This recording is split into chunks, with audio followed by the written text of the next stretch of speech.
বসিরহাটের দিকে নজর রাখছি, কারণ বসিরহাটে অবৈধভাবে পুকুর ভরাটের অভিযোগ উঠছে। বসিরহাটের 21 নম্বর ওয়ার্ড, সেখানে 21 নম্বর ওয়ার্ডের সাধন দেবনাথ নামে এক ব্যক্তির বিরুদ্ধে পুকুর ভরাটের অভিযোগ উঠছে, সাংঘাতিক অভিযোগ উঠছে। সাধন দেবনাথ এলাকার প্রভাবশালী একজন, এমনটাও জানা যাচ্ছে। ঠিক কি কি অভিযোগ করা হচ্ছে, এলাকাবাসীরাই বা কি বলছে? অনুপম রয়েছে আমাদের সঙ্গে। অনুপম, এই প্রভাবশালী ব্যক্তি যিনি, তার বিরুদ্ধে পুকুর ভরাটের অভিযোগ উঠছে, কারা অভিযোগ তুলছেন, ঠিক কি ঘটনা?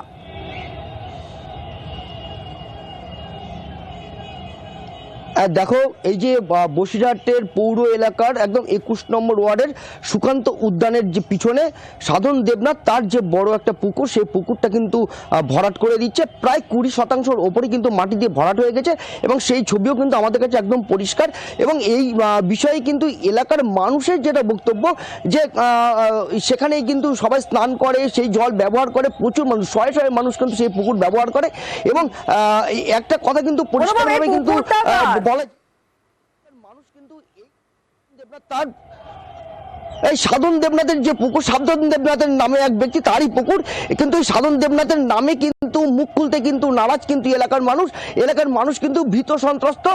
দু একজন মুখ খুললে আমাদের সঙ্গে থাকো, এলাকা বাসিন্দারা যারা রয়েছেন তারা কি অভিযোগ করছেন, কি বলছেন শোনাবো একবার। এটা তো দেখছে আগে খালি ছিল, তারপরে একটু মাটি ফেলছে, বলছে যে এইটুকু ফেলবে আর ফেলবে না, বলছে না। হ্যাঁ, বলছে এইটুকু ফেলা রয়েছে আর ফেলবে না, বলছে ফেলেছে তোমাকে। হ্যাঁ। অনুপম, স্থানীয় বাসিন্দারা তারা বলছেন যে তারা দেখছেন যে পুকুরে মাটি ফেলা হচ্ছে প্রত্যেকদিন, আর সেই মাটি ফেলেই পুকুর ভরাট করা হচ্ছে। প্রশাসন কি করছে?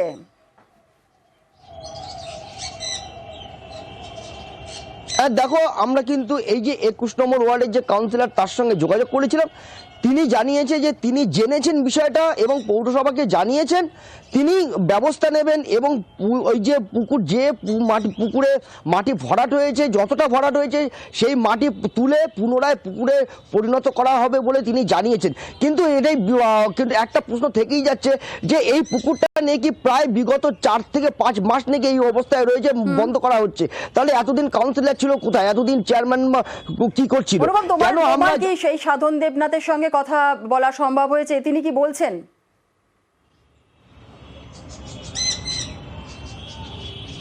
দেখো, সাধন দেবনাথের সঙ্গে আমরা গিয়ে তার বাড়িতে গিয়েছিলাম, তার সঙ্গে দেখা করার চেষ্টা করেছিলাম। তিনি কিন্তু কোনো রকম কথা তার সঙ্গে দেখা করতে পারেনি।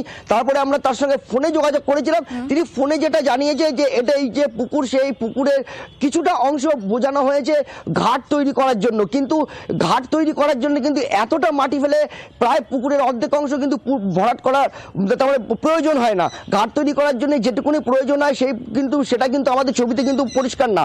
একদম পরিষ্কারভাবে বোঝা যাচ্ছে যে পুকুরটা বোঝানো হচ্ছে এবং প্রায় 20%-এর উপরে কিন্তু মাটি ফেলে বোঝানো হয়ে গেছে, সেটা কিন্তু একদম পরিষ্কার।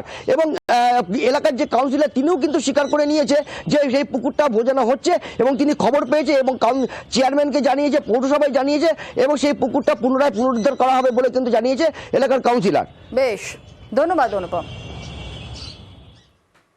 সেটা ভরাট হয়নি, পুকুর সংলগ্ন কিছু বিলান জায়গা আছে, সেটা কিছুটা করা হয়েছে, ঘাট করা হবে, পুকুর ভরাট করেনি। অসৎ প্রকৃতির একটা ছেলে ওখানে এসে সে ওই এলাকাগত দুষ্কৃতি কোনো কাজকর্ম করছিল।